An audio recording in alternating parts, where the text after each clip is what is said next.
What is up mga kapulutan? For today's video, dahil nandito tayo sa Thailand, hindi pwedeng hindi matikman ang pad krapao, ice cold fresh buko juice. Alright.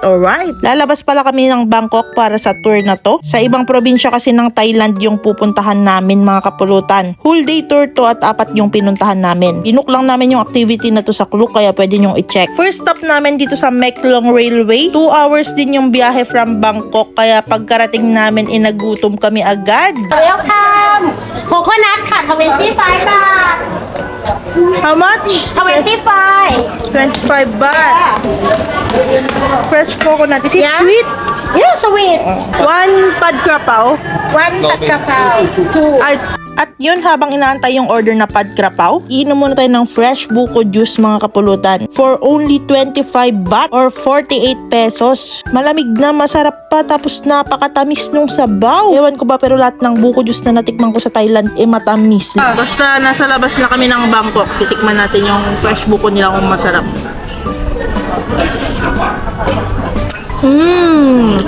Lasang buko juice. Alright. Hindi pa lang tamis. Matamis nga. Tamis. Parang may something naman ata. At sa Pilipinas walang lasa. Matamis? Oo, ang tamis. Kaya kung gusto nyong magbuko juice, pumunta kayo dito sa Maeklong Railway. Pag nasa Bangkok kayo, nasa 80 to 100 baht. Pero dito, 25 baht lang. Ang sarap pa ng buko juice. Alright.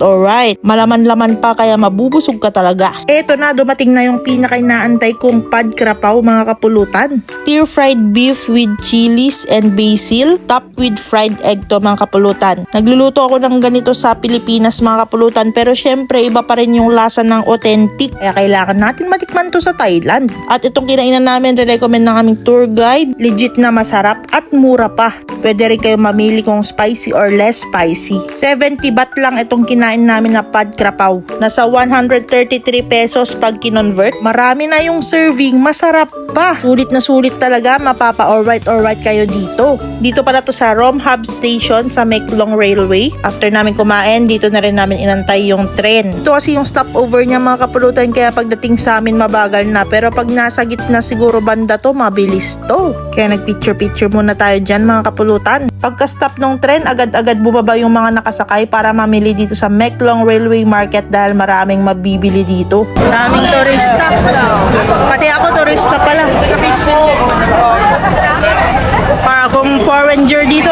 Pumasok rin pala ako dito sa tren. Sisilipin natin yung sa loob niya.